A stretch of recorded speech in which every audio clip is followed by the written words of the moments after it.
أعوذ بالله من الشيطان الرجيم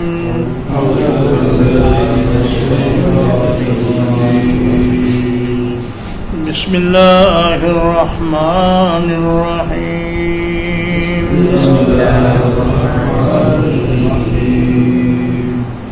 الذين كفروا وصدوا عن سبيل الله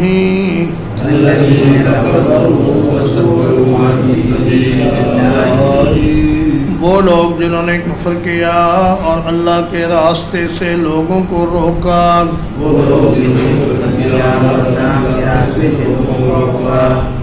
اضل اعمالهم اللہ نے ان کے اعمال کو برباد کر دیا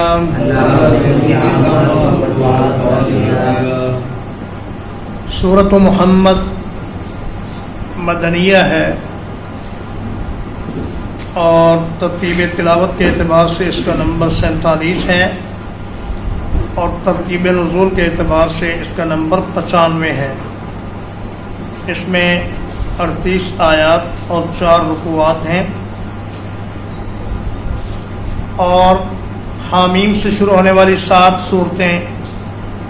وہ ساری کی ساری مکہ مکرمہ میں نازل ہوئی تھیں۔ اب یہاں سے 3 صورتیں سورۃ محمد، سورۃ الفتح اور سورۃ الحجرات، یہ تینوں مدنی صورتیں ہیں اور اس صورت کا نام اسی صورت کی دوسری آیت وَآمَنُوا بِمَا نُزِّلَ عَلَى مُحَمَّدٍ سے ماخوذ ہے اور اس کا ایک دوسرا نام بھی ہے سورۃ القتال، کیونکہ اس صورت میں جہاد کے احکام نازل ہوئے ہیں اور مسلمانوں کو حکم دیا گیا ہے کہ وہ اپنے تمام تر وسائل کو لے کر کفار کے مقابلے پر نکل کھڑے ہوں۔ مدینہ کی وہ ریاست جو ابھی بالکل کمزور تھی اور اپنے قدموں پر کھڑی بھی نہیں ہو سکی تھی، اس میں مہاجرین کی ایک بڑی تعداد ابھی سیٹل ہونے والی تھی، ان کے پاس رہائش گاہیں بھی نہیں تھیں، ان کے پاس کاروبار بھی نہیں تھے، روزگار کے مواقع بھی نہیں تھے اور 1000 جنگجو حضرات کو نکالنے پر بھی مدینہ کی ریاست قادر نہیں تھی۔ اتنے کمزور حالات میں اللہ پاک نے فرمایا نکلو اور جہاد کرو۔ تو مطلب یہ ہوا کہ اب تمہارے سامنے 2 ہی راستے ہیں، یا تو کفر کا غلبہ مان لو اور دین اسلام سے دستبردار ہو جاؤ اور کفار سے کہو جی جیسا تم چاہتے ہو ویسا ہی ہم کریں گے، یا پھر یہ ہے کہ جتنے وسائل ہیں وہ لے کر میدان میں آ جاؤ اور ان کا مقابلہ کرو اور اس بات کا فیصلہ کرو کہ اب دنیا میں یا باطل رہے گا یا پھر حق رہے گا، دونوں ساتھ ساتھ نہیں چل سکتے۔ جہاد دفاعی بھی ہوتا ہے اور اقدامی بھی، جیسا کہ ہجرت کے بعد قریش نے بار بار مدینہ پر حملے کیے تو اس وقت نبی کریم صلی اللہ علیہ وسلم نے دفاعی جہاد کیا، لیکن جب انہوں نے صلح حدیبیہ کی مخالفت کی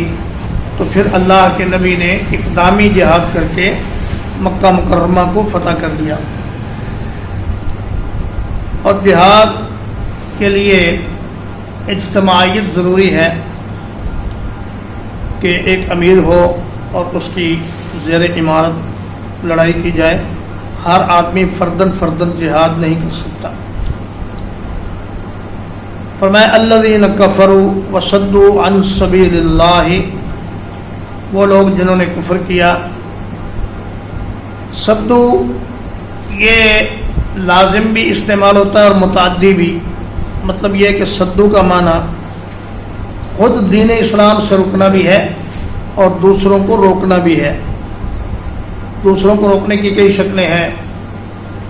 ایک تو لوگوں کو منع کرنا کہ بھائی اس دین کے نزدیک نہ جانا، اور ایک لوگوں پر ظلم و ستم کرنا مسلمان ہونے والوں پر، تاکہ ان کی حالت زار دیکھ کر دوسرے لوگ اسلام قبول کرنے سے باز رہیں۔ اور ایک صورت اللہ کے راستے سے روکنے کی یہ بھی ہے کہ کفار اپنی اولادوں کی تربیت بھی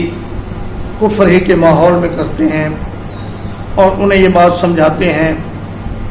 کہ تم نے اپنے باپ دادا کے دین کو نہیں چھوڑنا اور دین اسلام کی طرف راغب نہیں ہونا۔ فرمایا اضل اعمالہم، اللہ پاک ان کے اعمال کو بھٹکا دے گا، یعنی ان کو ضائع کر دے گا، ان کو برباد کر دے گا۔ کفار کے اعمال کیا تھے؟ ان کا حاجیوں کی خدمت کرنا، بیت اللہ شریف کی خدمت کرنا، مہمان نوازی کرنا، صلہ رحمی کرنا، اور ایک دوسرے سے حسن سلوک کرنا، یہ ان کے اچھے اعمال تھے۔ فرمایا کہ ان اچھے اعمال کا بھی انہیں کوئی ثواب نہیں ملے گا، اور ان کے نیک اعمال بھی برباد اور ضائع ہو جائیں گے، کیونکہ جب تک وہ ایمان نہ لائیں ان کا کوئی عمل قبول نہیں۔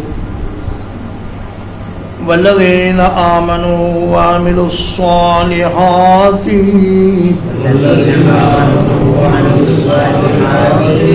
اور وہ لوگ جو ایمان لائے اور انہوں نے نیک اعمال کیے،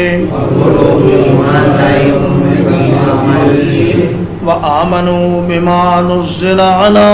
محمد،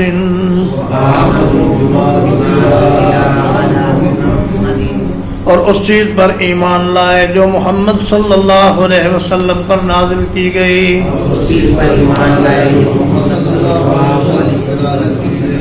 وَهُوَ الْحَقُّ مِنْ رَبِّهِمْ، اور وہی حق ہے ان کے رب کی طرف سے، کفر عنہم سیئاتہم، وہ ان کی برائیاں ان سے مٹا دے گا، وَأَصْلَحَ بَالَهُمْ، اور ان کے حالات درست کر دے گا۔ آمنوا وعملوا الصالحات میں رسول اللہ صلی اللہ علیہ وسلم پر ایمان بھی آ جاتا ہے، لیکن رسول اللہ پر ایمان کے لیے خاص طور پر علیحدہ اس کا ذکر فرمایا، وآمنوا بما نزل علی محمد، یعنی کوئی آدمی اللہ پر ایمان رکھے، یوم آخرت پر ایمان رکھے، نیک اعمال بھی کرے، لیکن رسول اللہ صلی اللہ علیہ وسلم پر ایمان نہ لائے تو اس کی نجات ممکن نہیں۔ نبی کریم صلی اللہ علیہ وسلم نے فرمایا، واللہ لا يسمع بی من هذه الامة یہودی ولا نصرانی ثم لا يؤمن بی الا دخل النار۔ فرمایا کہ اس امت کا کوئی بھی یہودی اور عیسائی میرے بارے میں سنے پھر مجھ پر ایمان نہ لائے تو وہ سیدھا جہنم میں جائے گا، اس کا جنت میں داخلہ ممکن نہیں۔ تو فرما دیا کہ اب تمام پہلی شریعتیں منسوخ ہیں اور محمد رسول اللہ صلی اللہ علیہ وسلم کی شریعت ہی چلے گی۔ وَهُوَ الْحَقُّ مِنْ رَبِّهِمْ، اور وہی ان کے رب کی طرف سے حق اور سچ ہے۔ کفر عنہم سیئاتہم، اللہ پاک ان کی برائیوں کو دور کر دے گا۔ حضرت عمرو بن عاص رضی اللہ تعالیٰ عنہ جب مسلمان ہونے لگے تو عرض کیا، یا رسول اللہ اپنا دایاں ہاتھ آگے کیجئے، میں بیعت کرنا چاہتا ہوں۔ جب آپ نے ہاتھ آگے کیا تو عمر نے ہاتھ کھینچ لیا۔ آپ نے فرمایا، اے عمر تجھے کیا ہوا؟ تو کہنے لگا کہ میں ایک شرط کرنا چاہتا ہوں، اور وہ یہ ہے کہ میں مسلمان تب ہوتا ہوں اگر میرے پہلے گناہ سارے معاف کر دیے جائیں۔ تو نبی کریم صلی اللہ علیہ وسلم نے فرمایا کہ اما علمت یا عمر ان الاسلام یہدم ما کان قبلہ وان الہجرۃ تہدم ما کان قبلہ وان الحج یہدم ما کان قبلہ۔ تو میں، اے عمر تجھے معلوم نہیں کہ اسلام لانے سے پہلے سب گناہ معاف ہو جاتے ہیں، ہجرت کرنے سے پہلے سب گناہ معاف ہو جاتے ہیں اور حج کرنے سے بھی پہلے سب گناہ معاف ہو جاتے ہیں، بلکہ اللہ تعالیٰ گناہوں کو بھی نیکیاں بنا دیتا ہے۔ وَأَصْلَحَ بَالَهُمْ، بال کا مطلب ہے حال یا شان، جیسے کہ اللہ کے نبی صلی اللہ علیہ وسلم نے فرمایا کل امر ذی بال، ہر شان والا کام جسے بسم اللہ سے شروع نہ کیا جائے تو وہ ابتر ہے۔ یا فرمایا ما بال اقوام یرفعون ابصارهم الی السماء فی الصلاۃ، فرمایا ان لوگوں کا کیا حال ہے جو نماز میں اپنے نگاہیں آسمان کی طرف اٹھاتے ہیں۔ تو بال کا مطلب حال، اللہ پاک ان کا حال درست کر دے گا، اور ایمان کی برکت سے اور نیک اعمال کی برکت سے اور محمد رسول اللہ صلی اللہ علیہ وسلم پر ایمان کی برکت سے۔ ذالک بأن الذین کفروا اتبعوا الباطل،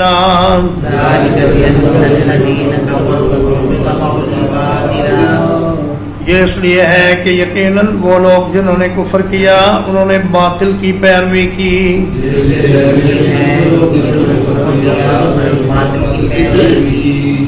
وَأَنَّ الَّذِينَ آمَنُوا اتَّبَعُوا الْحَقَّ مِنْ رَبِّهِمْ،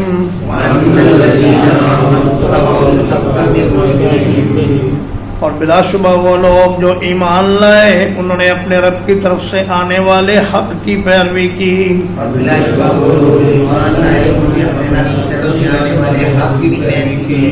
كذلك يضرب الله للناس أمثالهم،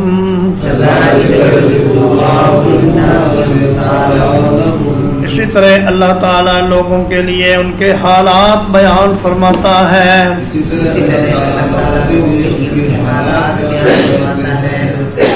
امثال کا معنی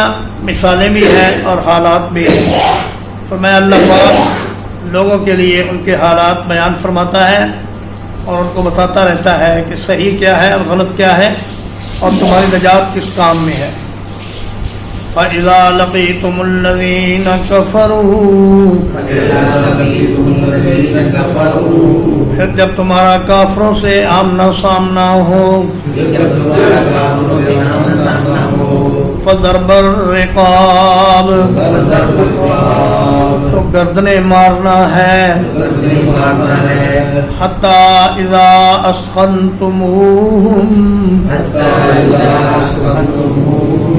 یہاں تک کہ جب تم ان میں اچھی طرح خون ریزی کر لو،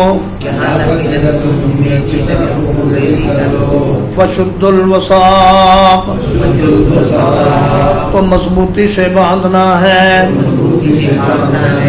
فَإِمَّا مَنًّا بَعْدُ، تو پھر اس کے بعد یا تو احسان کرنا ہے، وَإِمَّا فِدَاءً،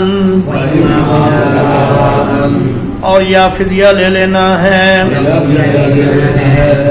حَتَّى تَضَعَ الْحَرْبُ أَوْزَارَهَا، یہاں تک کہ لڑائی اپنے ہتھیار رکھ دے۔ ذالک، یہ اسی طرح ہے، وَلَوْ يَشَاءُ اللَّهُ لَانتَصَرَ مِنْهُمْ، اور اگر اللہ چاہے تو ان سے انتقام لے لے، وَلَٰكِن لِيَبْلُوَ بَعْضَكُم بِبَعْضٍ، لیکن وہ تمہارے بعض کو بعض کے ساتھ آزماتا ہے۔ وَالَّذِينَ قُتِلُوا فِي سَبِيلِ اللَّهِ، اور وہ لوگ جو اللہ کے راستے میں قتل کیے جاتے ہیں، فَلَن يُضِلَّ أَعْمَالَهُمْ، تو ان کے اعمال کو وہ ہرگز ضائع نہیں کرے گا۔ فرمایا فَإِذَا لَقِيتُمُ الَّذِينَ كَفَرُوا، جب کافروں سے تمہاری ملاقات ہو، مطلب یہ کہ جب ان سے مقابلہ ہو،